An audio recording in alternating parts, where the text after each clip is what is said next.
ادھر مذہب کو بھی مطمئن کیا جائے کہ جو سائنس کلیم کر رہے ہیں ایولیوشن کے اعتبار سے وہ بھی قرآن کے اندر ہے یا نہیں. تو یہ دونوں نقطۂ نظر جو نا سامنے آتے ہیں. تو اس کو شیخ الاسلام نے شیخ الاسلام نے یہ بات کو پروو کیا, یعنی مذاہب کا جو پوائنٹ آف ویو ہے اس کو اسٹیبلش کیا کہ ایک خالق کائنات ہے, اور ایٹ دا سیم ٹائم یہ کائنات ایک ایولیوشن کا بھی حصہ ہے, یعنی از خود اس کا ارتقاء ہوتا جا رہا ہے, اس کا بھی حصہ. جیسا کہ ابھی آپ نے بتایا تھا کہ کائنات ارتقائی مراحل طے کر رہی ہے, سائنس ارتقاء کو مانتی ہے اور خدا کے انکاری ہے, مگر حضور شیخ الاسلام نے اس میں ارتقائی مراحل کو بھی بتایا ہے اس کتاب میں, اور خدا کے ہونے کے وجود کو بھی ثابت کیا ہے. تو اس بارے میں اس کتاب میں حضور شیخ الاسلام نے کس طریقے سے دلائل پہ روشنی ڈالی ہے؟ یہ ماشاءاللہ یہ بہت ہی خوبصورت ٹاپک ہے. جو سائنس ہے اس کو کاسمولوجی کہتے ہیں, ایسٹرونومی.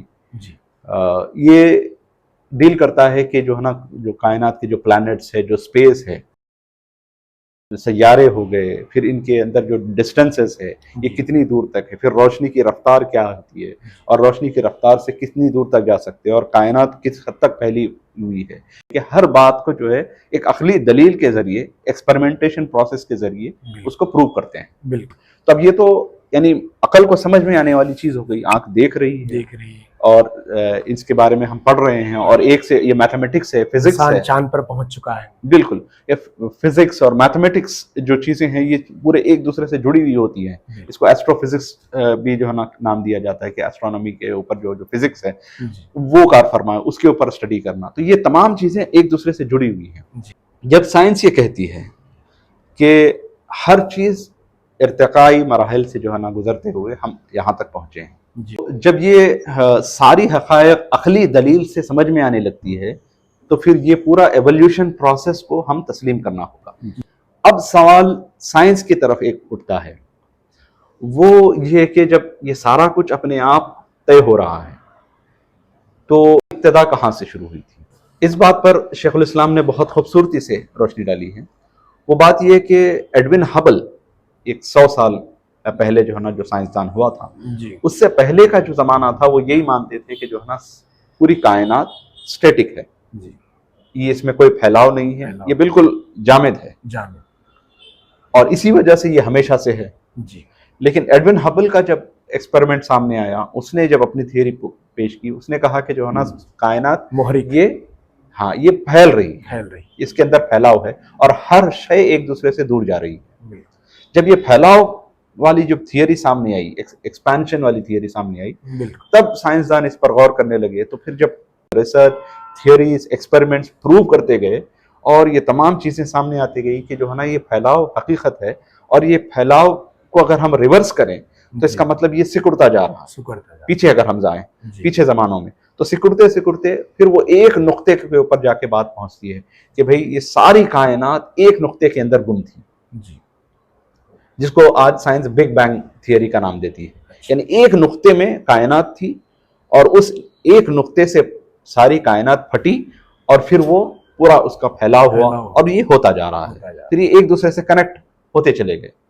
تو اب سائنس کا جو عقلی دلائل ہے وہ ایک نقطے سے شروع ہوتا ہے, اور اس کے آگے اب جو چلا آ رہا ہے یہ ایکسپینشن, یہ پورا اس کے سامنے ہے. اب سائنس کے لیے ایک سوال آتا ہے کہ, اور سائنسدانوں کے لیے جو نہیں مانتے کہ جو نا کوئی خالق کائنات ہے, ان کے لیے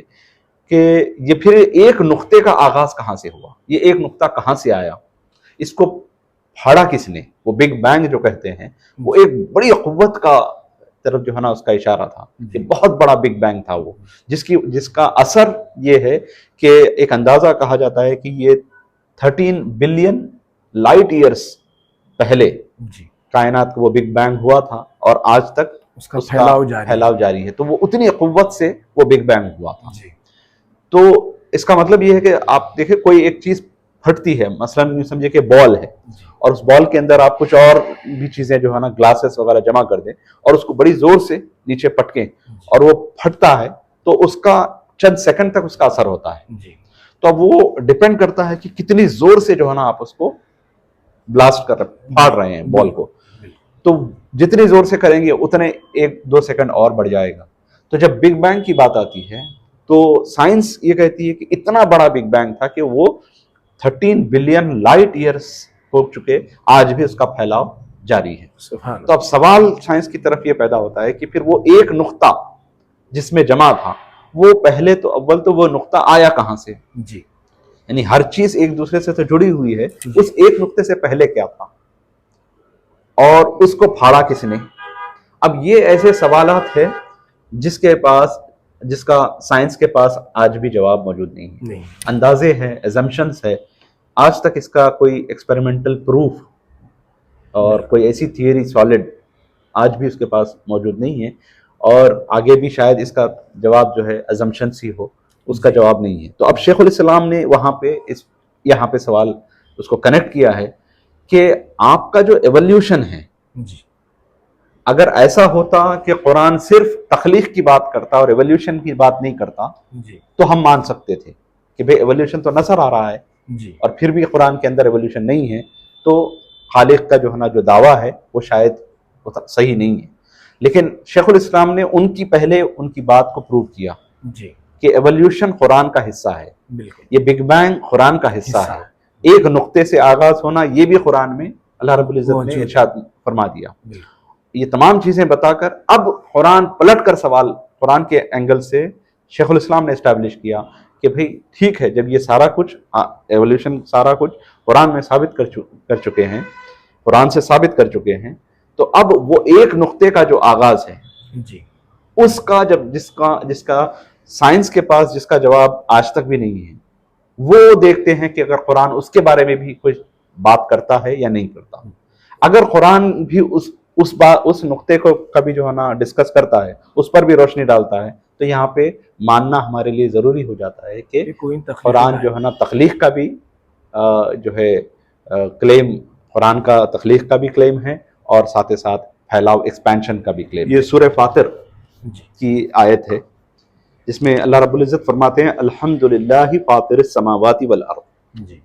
کہ وہ جو نقطہ ہے وہ فاطر جو لفظ آیا ہے، اور اس سورت کا نام بھی فاطر، سورہ فاطر کرے ہیں کہ فاطر کہتے ہیں نہ ہونے سے ہونے میں جو لانے والا، کچھ بھی نہ ہونے سے،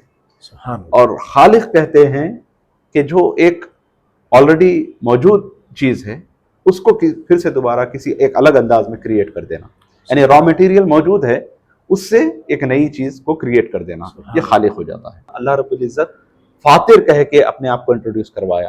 اور خالق کر بھی اپنے آپ کو انٹروڈیوس کروایا۔ جب خالق کہتا ہے تو وہ جو ارتقائی ایولیوشن کا جو مرحلہ ہے اس طرف اپنے آپ کو یہ اشارہ دیتا ہے، اور فاطر جب کہتا ہے تو یہ اس طرف اشارہ دیتا ہے کہ جب کچھ نہیں تھا، کچھ بھی نہیں تھا، تو اس کچھ نہ ہونے سے اللہ رب العزت نے اس کائنات کو وجود میں لے کر آیا۔ تو یہ دونوں چیزوں کو اس کے اندر شامل کر دیا۔ دوسرا نقطہ پھر وَالسَّمَاءَ بَنَيْنَاهَا بِأَيْدٍ وَإِنَّا لَمُوسِعُونَ،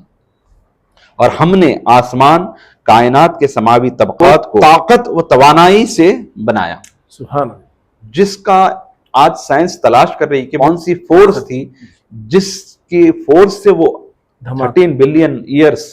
پہلے، لائٹ ایئرز پہلے دھماکہ ہوا، اور جس کا اثر آج تک جاری ہے۔ تو وہ فورس کچھ غیر معمولی فورس ہونا چاہیے۔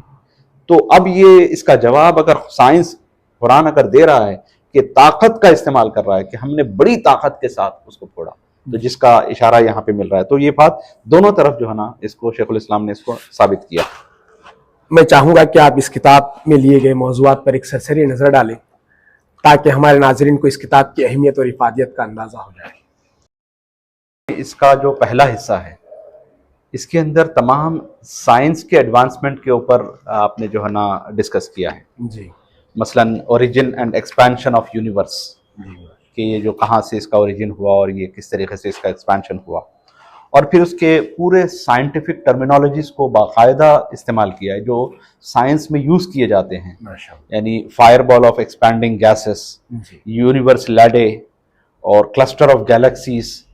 اسپائرل گیلیکسی کس کو کہتے ہیں، ایلپٹیکل گیلیکسی کیا ہے، پروٹو گیلیکسی کیا ہے، اور بگ بینگ تھیوری کا اس کے اوپر پورا اس کا ڈسکشن ہے، اور وہی ٹرمینالوجی کو یوز کیا ہے جو سائنس میں یوز ہوتی ہے، کاسمولوجی کے اندر جو یوز ہوتی ہے۔ پھر وہ ایڈون ہبل کا جو کلیم تھا کہ جو کس طریقے سے ایکسپینشن کا جو تھیوری ہے، بگ بینگ کا ذکر کیا، پھر اس کے بعد میں بگ کرنچ کا بھی اس کے اندر آپ نے ڈسکس کیا ہے کہ جس طرح بگ بینگ سے اس کائنات کا آغاز ہوا، اسی طرح سائنس کا کلیم ہے کہ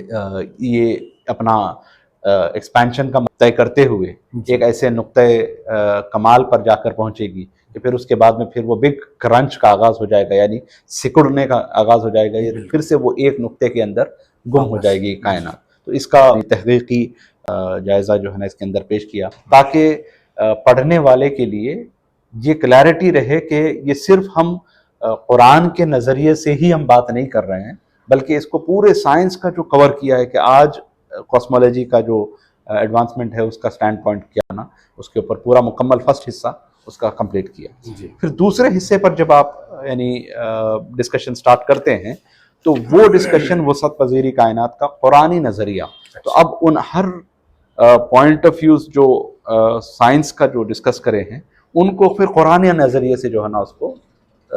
یعنی ثابت کرے ہیں۔ تو یہ دونوں نظریے سے جو ہے نا اس کو کلیئر کیا ہے۔ تو وہ جو ہمارا جو ڈسکشن ہے کہ یعنی دونوں کو بیلنس کرنا،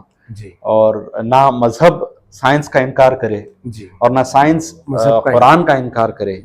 تو یہ دونوں کا جو بیلنس کر کے جو ہے نا ایسے پریزنٹ کیا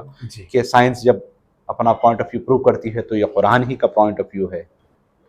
تو یہ دونوں طرف سے جو ہے نا بہت بیلنس کر کے پریزنٹ کیا ہے اس کتاب میں۔ حیرت ہے کہ تعلیم و ترقی میں ہے پیچھے، جس قوم کا آغاز ہی اقرا سے ہوا ہے۔ تو ناظرین، آج ہماری اس ویڈیو کو ہم اختتامی مرحلے پر لا چکے ہیں۔ میں امید کرتا ہوں کہ ہماری یہ ویڈیو آپ کو ضرور پسند آئے گی۔ میری خواہش ہے کہ آپ سبھی حضرات حضور شیخ الاسلام ڈاکٹر محمد طاہر القادری صاحب منظور علیہ کی تصانیف کا مطالعہ کریں، تاکہ آپ کے علم و عرفان میں اضافہ ہو۔ انشاءاللہ اگلی ویڈیو بہت جلد آپ تک پہنچے گی، تب تک کے لیے خدا حافظ۔ السلام علیکم ورحمۃ اللہ وبرکاتہ۔